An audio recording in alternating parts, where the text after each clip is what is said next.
साथियों, मैं बार बार कहता हूं कि हमारा उद्देश्य शक्ति प्रदर्शन नहीं है। भारत कभी भी एग्रेसिव एक्सपेंशनिज्म में विश्वास नहीं करता है। पूरा विश्व जानता है कि हमने कभी किसी देश पर पहले हमला नहीं किया है। पूरा विश्व भी इस बात को जानता है। The whole world is a family, यानी वसुधैव कुटुंबकम का संदेश भी सारे विश्व को दुनिया के किसी देश की धरती से गया है तो केवल और केवल हमारे और आपके देश भारत की धरती से ही गया है। लेकिन इसका मतलब ये भी नहीं है कि हम कभी पीछे हट जाएं। जब हमारी सुरक्षा पर हमला होता है तो हम उसका सही रिस्पांस देना भी जानते हैं। साथियों, पहलगाम के उस कायराना हमले को बीते अभी बहुत दिन नहीं हुए हैं।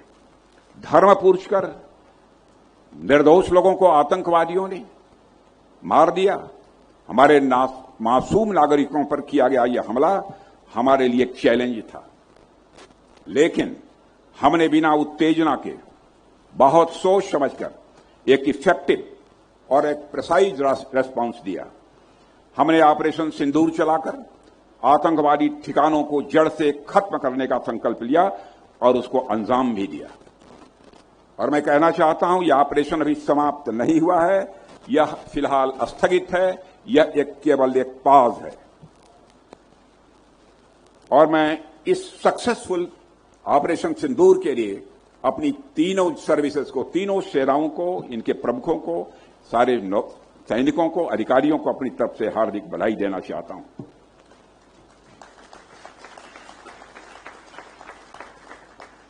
साथियों, भारत ने हमेशा दुनिया को शांति का संदेश दिया है, यानी हम अपनी तरफ से कभी भी जंग नहीं छेड़ते हैं।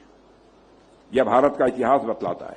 लेकिन हमारी राष्ट्र की शांति और सुरक्षा के लिए कोई चुनौती खड़ा करेगा तो हम उसका मुंह तोड़ जवाब भी देना जानते हैं और देते रहेंगे। देवियों सज्जनों, ऑपरेशन सिंदूर के दौरान हमारी आर्म्ड फोर्सेस ने दुनिया को दिखा दिया है कि हम जरूरत पड़ने पर किस तरह से एक्ट कर सकते हैं। वारशिप्स की क्विक डिप्लॉयमेंट को लेकर इंडियन नेवी की प्लानिंग और एग्जीक्यूशन भी उस ऑपरेशन के दौरान बहुत ही इफेक्टिव रही है। यदि नेवी को यदि अवसर मिल गया होता तब तो कुछ और भी संदेश चला गया होता। और इस बात की जानकारी उनको भी थी जिनको होनी चाहिए। देवियों और सज्जनों, हमारे देश ने बार बार दिखाया है कि जब चुनौती आती है तो हम एकजुट होकर उसका सामना करते हैं और उस पर विजय प्राप्त करते हैं। और यही नेशनल यूनिटी, डिसिप्लिन, सैक्रिफाइस और डेडिकेशन हमारी असली ताकत है। आज पूरा देश प्रधानमंत्री जी के नेतृत्व में आतंकवाद के विरुद्ध एकजुट है। साथियों, आज हमारे आसपास की दुनिया बेहद तेजी से ट्रांसफॉर्म हो रही है। इस बात को ध्यान में रखते हुए भी मैं यहां आप सबसे कुछ कहना चाहूंगा। यदि मैं डिफेंस सेक्टर की बात करूं तो आज के समय वारफेयर के ट्रायोड में इतनी तेजी से बदलाव आ रहे हैं कि हर कॉन्फ्लिक्ट में कुछ न कुछ नई टेक्नोलॉजी, नई स्ट्रेटजी, नए इक्विपमेंट देखने को मिल रहे हैं। युद्धों के इन लगातार बदलते स्वरूप से यह आवश्यक हो गया है कि हम भी न सिर्फ अपने आप को अपडेटेड रखें बल्कि उन दिशाओं में भी सोचें जो अब तक अनएक्सप्लोर्ड और अनएक्सपेक्टेड हैं। आज के दौर में पुरानी सोच से अब काम नहीं चलने वाला है। हमें नए थ्रेट्स को भी एंटिसिपेट करना है और नए सॉल्यूशन भी बनाते रहना है। प्रधानमंत्री जी के नेतृत्व में हमारी सरकार ने भी यही समझा है और डिफेंस सेक्टर में रिसर्च एंड डेवलपमेंट को प्रायोरिटी दी है।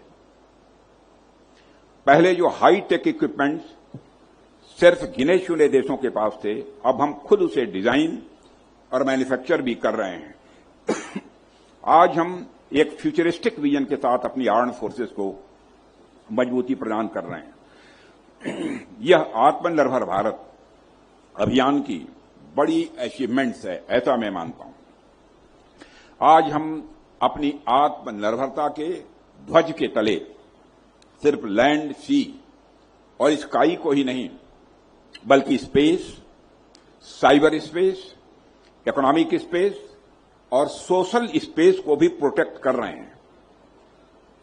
आत्मनिर्भरता अब केवल एक स्लोगन नहीं है, यह एक ग्राउंड रियलिटी बन रही है और इससे हमारे साइंटिस्ट, हमारे सभी सेनाओं के अफसर और हर व्यक्ति की मेहनत है जो दिन रात इसमें लगन के साथ काम कर रहे हैं। इसी कारण आज हम यह भी देख रहे हैं, कुछ साल पहले जो नाम को मुमकिन लगता था, अब वह मुमकिन हो गया है।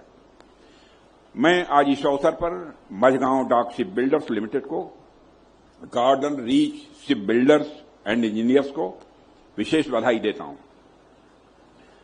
जिस जज्बे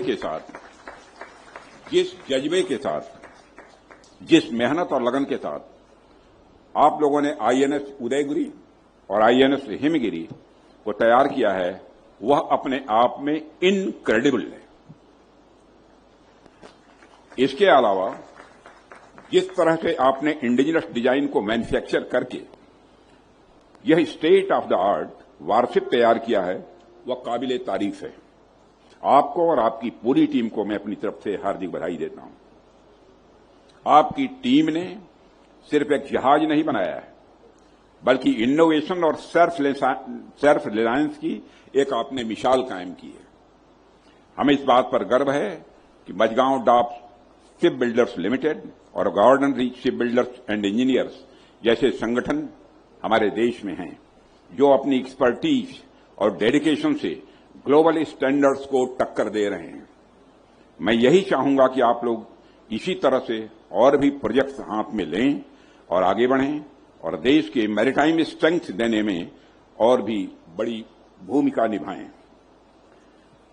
देवी और सज्जनों, मैं आप सबको मिलकर, आप सबको, खासकर आईएनएस उदयगिरी और आईएनएस हिमगिरी के सभी क्रू मेंबर्स, इसके मैकेनिस्ट और नेवी के ऑफिसर्स, हमारे साइंटिस्ट, कॉन्ट्रैक्टर्स, सबको मैं बहुत बहुत बधाई देता हूं।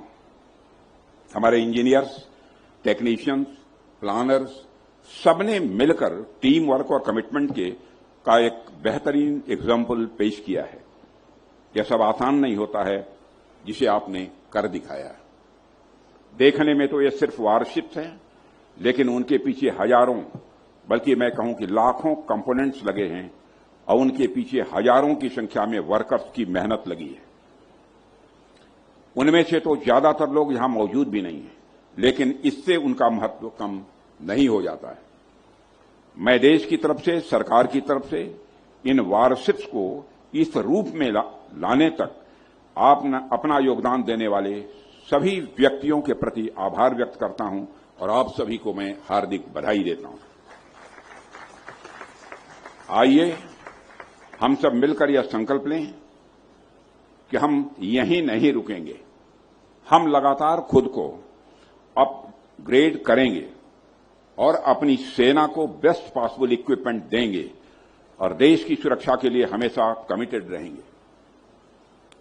देवी और सज्जनों, जब ये दोनों वारशिप अपने मिशंस पर निकलेंगी तो मेरी शुभकामना है कि वे ऑनर और प्राइड के साथ इंडियन नेवी को सर्व करें। समुद्र की लहरों के बीच इनके ऊपर हमारा तिरंगा गर्व से लहराए। अंत में एक बार फिर से आप सभी को ढेर सारी शुभकामनाएं देते हुए अपना निवेदन यहीं समाप्त करता हूं। आप सबको बहुत बहुत धन्यवाद।